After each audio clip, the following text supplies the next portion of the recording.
Bugun juda muhim savolni tushuntirib beraman. Pensiya jamg'armasiga murojaat qilish kerakmi yoki hammasi avtomatik hal bo'ladimi? Bu masala faqat pensiya yoshiga yaqinlashgan insonlarga emas, bugun ishlayotgan har bir odamga tegishli. Chunki pensiya tayinlanayotganda bir kun, bir oy yoki bir yil staj ham, ish haqi bo'yicha bitta noto'g'ri ma'lumot ham kelajakdagi pulingizga ta'sir qilishi mumkin. Men sizga oddiy tilda aytaman, qachon murojaat qilish shart?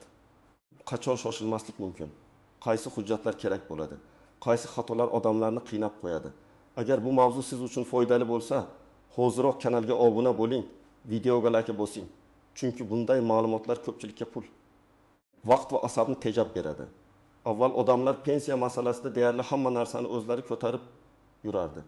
Ish daftarchasi, arxiv ma'lumotnomasi, ish haqi to'g'risidagi spravka, harbiy xizmat hujjatlari, bola parvarishi davrini tasdiqlovchi hujjatlar, o'qish davri, korxona tugatilgan bo'lsa, arxivdan tasdiq, familiya o'zgargan bo'lsa, nikoh guvohnomasi, hammasini fuqaro o'zi yig'ardi.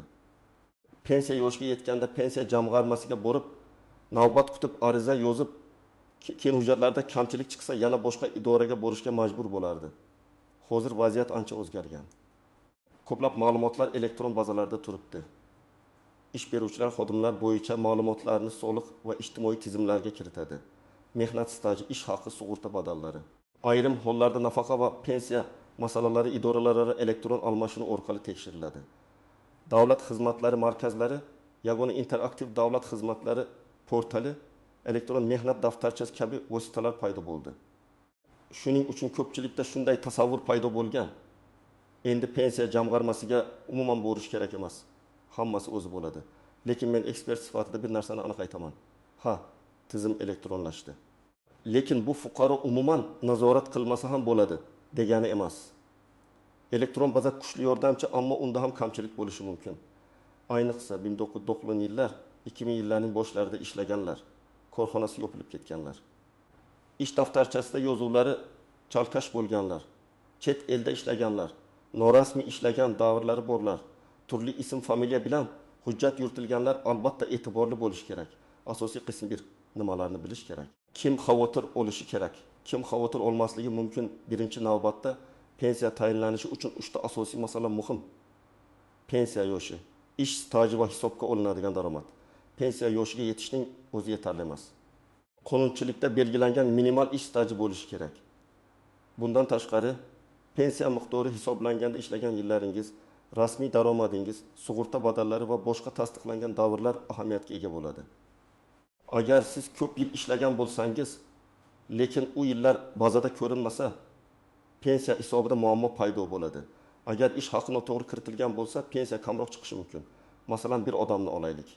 Ismi Shavkat aka bo'lsin. U 1998 yildan 2005 yilgacha zavodda ishlagan. Keyin 2006 yildan hozirgacha xususiy firmada ishlagan. Bugun pensiya yoshiga yaqinlashdi. Xususiy firma bo'yicha oxirgi yillar elektron bazada yaxshi ko'rinadi.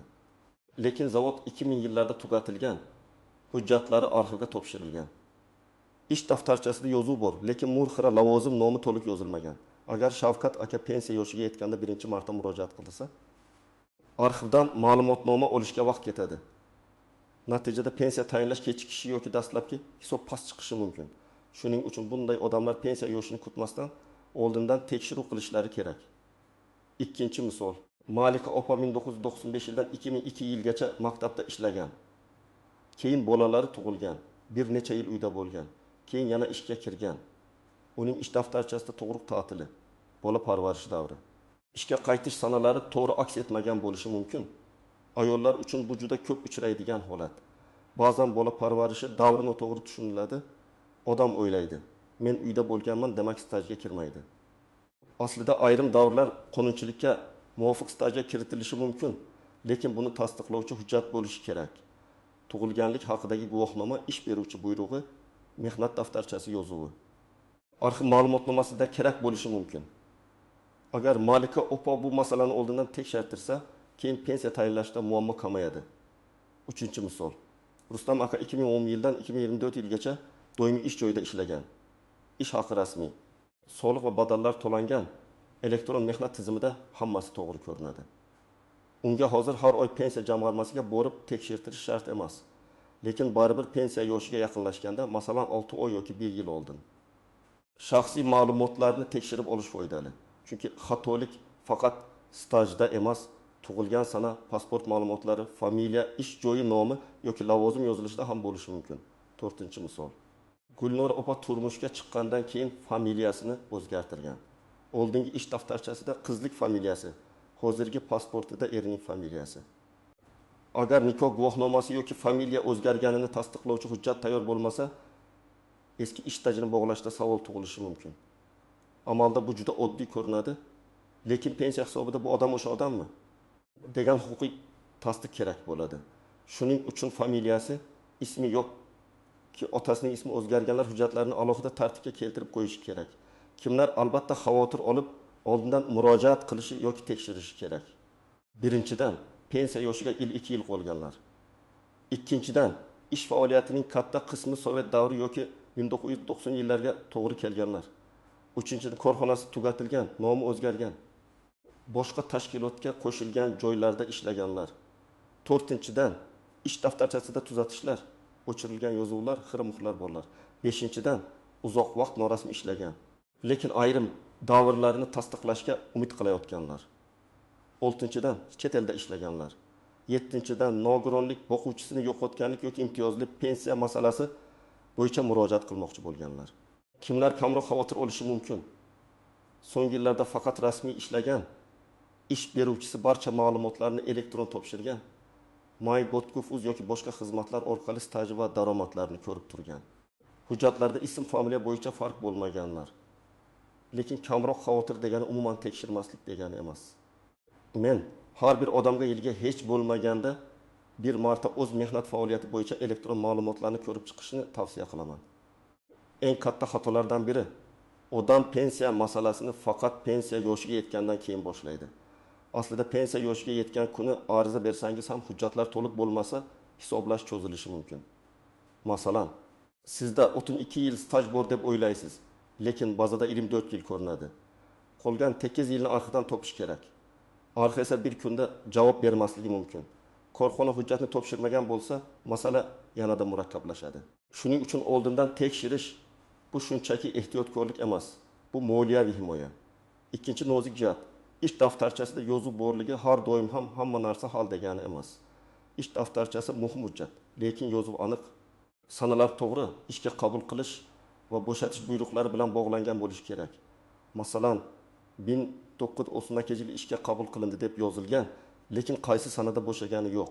Yoki muhr boshqa tashkilotniki, lavozim tushunarsiz, buyruq raqami yo'q. Bunday holatda qo'shimcha tasdiq so'ralishi mumkin. Uchinchi nozik jihat, rasmiy ish haqi bilan qo'lga olingan pul bir xil bo'lmasligi mumkin. Ko'pchilik men 5 million olardim deydi. Lekin rasmiy hujjatda 20 million ko'rsatilgan bo'ladi. Pensiya hisobida og'zaki aytilgan maosh emas, rasmiy tasdiqlangan daromad e'tiborga olinadi. Shuning uchun bugun ishlayotganlar uchun eng katta saboq shuki, maoshingiz konvertda bo'lsa, kelajakda pensiyangiz ham past bo'lishi mumkin. Pensiya jamg'armasiga murojaat qilganda men aslida ko'proq olganman deyish yetarli emas. Hujjat kerak, elektron ma'lumot kerak. Soliq va sug'urta to'lovlari izlari kerak. 4-nozik shart, yakka tartibdagi tadbirkorlar va o'zini o'zi band qilganlar. Ko'pchilik o'ylaydi, men savdo qildim, daromad topdim, demak pensiyaga ham staj bo'ladi. Lekin asosiy savol, bu faoliyat rasmiy ro'yxatdan o'tganmi? Tegishli to'lovlar amalga oshirilganmi? Davrlar bazada aks etganmi? Agar odam yil bozor qilgan bo'lsa, lekin ro'yxatdan o'tmagan, to'lov qilmagan bo'lsa, keyin bu yillarni stajga kiritish qiyin bo'ladi. Shuning uchun tadbirkorlar o'z holatini oldindan tekshirishi juda muhim. 5-nozik jihat, chet elda ishlash. Masalan, fuqaro Rossiyada, Qozog'istonda, Turkiyada yoki boshqa davlatda ishlagan bo'lishi mumkin. Bu davr pensiya hisobiga qanday ta'sir qilishi davlatlar o'rtasidagi shartnomalar, to'langan badallar va hujjatlarning rasmiyligiga bog'liq. Agar odam chet elda norasmiy ishlagan bo'lsa, odatda buni tasdiqlash juda qiyin. Agar rasmiy ishlagan bo'lsa, mehnat shartnomasi, ish haqi ma'lumotlari, ijtimoiy sug'urta to'lovlari, tarjima va tasdiqlash masalalari chiqadi. Shuning uchun chet elda ishlaganlar pensiyaga yaqinlashganda emas, imkon qadar oldin hujjat yig'ishni boshlash kerak. 6-nozik jihat, imtiyozli pensiya. Ayrim kasblar, og'ir yoki zararli sharoitlarda ishlaganlar, pedagoglar, tibbiyot xodimlari harbiy xizmat bilan bog'liq ayrim toifalar yoki boshqa maxsus holatlar bo'yicha alohida tartiblar bo'lishi mumkin. Bu yerda eng muhim narsa oddiy ish staji emas, aynan maxsus stajni tasdiqlash. Masalan, odam zavodda 20 yil ishlagan bo'lishi mumkin, lekin zararli sexda necha yil ishlagani alohida hujjat bilan tasdiqlanadi. Lavozim nomi ro'yxatga mos kelishi, ish sharoiti tasdiqlanishi, buyruqlar va attestatsiya hujjatlari bo'lishi kerak. Men o'sha yerda ishlaganman degan gapning o'zi yetmaydi. 7-chi nozik jihat nogironlik pensiyasi yoki o'quvchisini yo'qotganlik pensiyasi. Bu holatlarda pensiya yoshini kutish masalasi yo'q. Vaziyat yuzaga kelganda murojaat qilish kerak. Nogironlik bo'yicha tibbiy mehnat ekspertiza komissiyasi xulosasi. Shaxsni tasdiqlovchi hujjatlar, staj va daromad ma'lumotlari kerak bo'ladi. O'quvchisini yo'qotganlikda esa vafot etgan shaxsning hujjatlari. Qarindoshlikni tasdiqlovchi guvohnomalar qaramog'ida bo'lganlikka oid ma'lumotlar muhim. Bunday vaziyatlarda odamlar og'ir ruhiy holatda bo'ladi. Shuning uchun hujjatlarni tartib bilan yig'ish uchun yaqinlar yordam berishi kerak. 8-chi nozik jihat ariza berish sanasi. Pensiya va nafaqa masalalarida murojaat qilingan sana muhim bo'lishi mumkin. Ba'zi hollarda odam keyinroq boraman deb o'ylar davomida kechiktiradi. Natijada to'lovni olish muddati yoki hisoblash boshi bo'yicha zarar ko'rishi mumkin. Shuning uchun pensiya yoshi yetganda yoki huquq paydo bo'lganda murojaatni ortga surmaslik kerak. Hujjat to'liq bo'lmasa ham avval maslahat olish, qaysi hujjat yetishmayotganini bilish foydali. Endi eng muhim qismga o'tamiz. Siz amalda nima qilishingiz kerak? Men buni oddiy ketma-ketlikda tushuntiraman. Birinchi qadam o'z holatingizni baholang. Siz pensiya yoshiga yaqinmisiz? Ish stajingiz qaysi yillardan iborat? Korxonalaringiz hozir mavjudmi? Ish daftarchangiz bormi? Familiyangiz o'zgarganmi? Chet elda ishlaganmisiz? Norasmiy ishlagan davrlaringiz ko'pmi? Agar shu savollardan bittasiga ham ha deb javob bersangiz, sizga oldindan tekshiruv kerak. Ikkinchi qadam elektron ma'lumotlarni tekshiring. Agar imkoningiz bo'lsa, my.gov. Uz orqali yoki tegishli davlat xizmatlari orqali mehnat staji, ish joylari va boshqa shaxsiy ma'lumotlarni ko'ring. Agar o'zingiz qila olmasangiz, farzandingizdan, ishonchli qarindoshingizdan yoki davlat xizmatlari markazidan yordam so'rang. Maqsad bazada siz haqingizda nima ko'rinayotganini bilish. Ko'p odamlar aynan shu bosqichda xatoni topadi. Bir ish joyi tushmagan, sana noto'g'ri. Familiya boshqa, ish haqi ko'rinmayapti. 3-qadam hujjatlarni papkaga yig'ing. Eng kerakli hujjatlar: pasport yoki ID karta, stir yoki shaxsiy identifikatsiya ma'lumotlari, ish daftarchasi. Diplom yoki ta'lim davriga oid hujjatlar agar kerak bo'lsa, harbiy bilet agar harbiy xizmat bo'lgan bo'lsa, nikoh yoki familiya o'zgarganini tasdiqlovchi guvohnoma, bolalarning tug'ilganlik guvohnomalari, arxiv ma'lumotnomalari. Ish haqi to'g'risidagi ma'lumotnomalar, imtiyozli staj bo'lsa, maxsus tasdiqlovchi hujjatlar. Hujjatlarni bitta joyda saqlang, nusxalarini ham tayyorlab qo'ying. 4-qadam ish daftarchasini diqqat bilan ko'rib chiqing. Men tavsiya qilaman, bir varaq qog'oz oling va ish faoliyatingizni yilma-yil yozing. Masalan, 1995-1999 kollej yoki institut, 1990-1993 birinchi ish joyi, 1993-1998 ikkinchi ish joyi, 1998-2001 tanaffus, 2005-2011 korxona, 2015 hozir vargi vaqt, keyin ish daftarchasi bilan solishtiring. Bo'sh joylar bormi? Ishga kirgan sana bor, chiqqan sana yo'qmi? Mur bormi? Korxona nomi to'liqmi? Agar tushunarsiz joy bo'lsa, shu joy bo'yicha oldindan arxiv yoki sobiq ish beruvchi bilan bog'laning. 5-qadam arxiv masalasini kechiktirmang. Agar eski korxona yopilgan bo'lsa, hujjatlar qaysiga topshirilganini aniqlash kerak. Ba'zan tuman yoki shahar arxivi, ba'zan idoraviy arxiv, ba'zan korxonaning huquqiy vorisi bo'ladi. Arxivga murojaat qilganda aniq yozing. Qaysilarda ishlagansiz, korxona nomi, lavozimingiz, tug'ilgan sanangiz. Oldingi familiyangiz bo'lsa, uni ham ko'rsating. Arxiv ma'lumotnomasi stajni tasdiqlashda juda muhim bo'lishi mumkin. 6-qadam pensiya jamg'armasiga yoki davlat xizmatlari markaziga maslahat uchun murojaat qiling.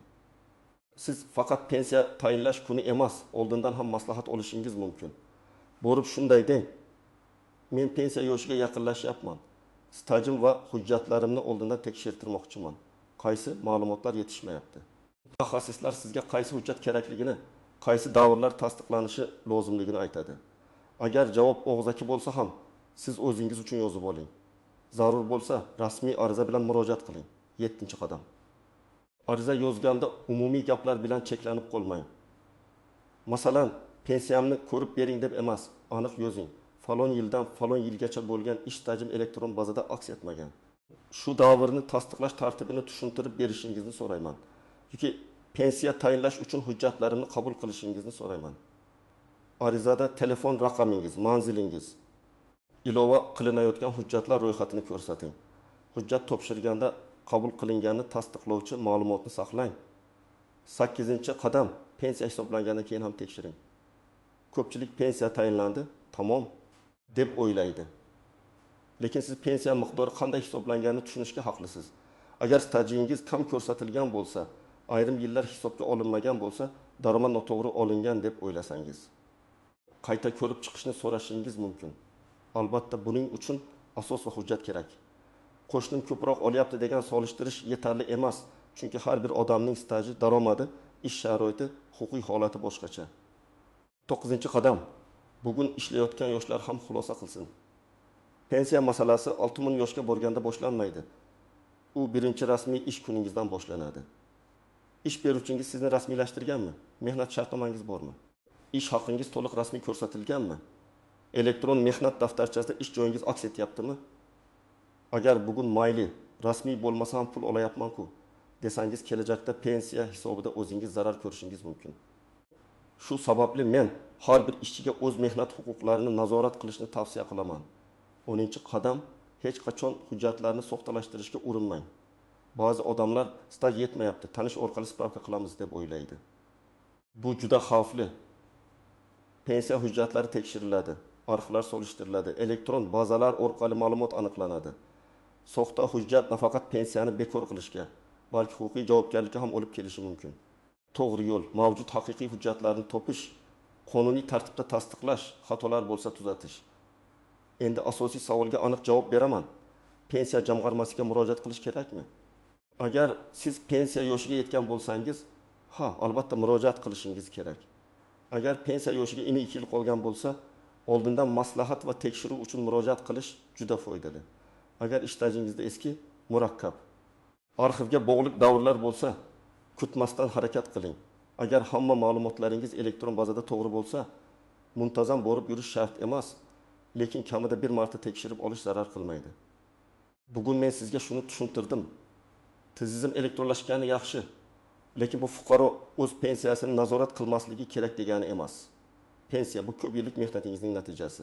Birgina yo'qolgan arxiv ma'lumoti, noto'g'ri sana, rasmiylashtirilmagan ish haqi yoki familiyadagi farq pensiya miqdoriga va tayinlash muddatiga ta'sir qilishi mumkin. Eng to'g'ri yo'l hujjatlarni oldindan tartibga keltirish, elektron ma'lumotlarni tekshirish, kerak bo'lsa pensiya jamg'armasi yoki davlat xizmatlari markazidan maslahat olish. Agar sizda pensiya bo'yicha savol, tajriba yoki muammo bo'lsa, izohlarda yozib qoldiring. Balki sizning holatingiz boshqa tomoshabinlarga ham foydali bo'ladi. Videoga like bosing, kanalga obuna bo'ling va yaqinlaringizga ham yuboring. Chunki bu ma'lumot har bir oila uchun kerak bo'lishi mumkin.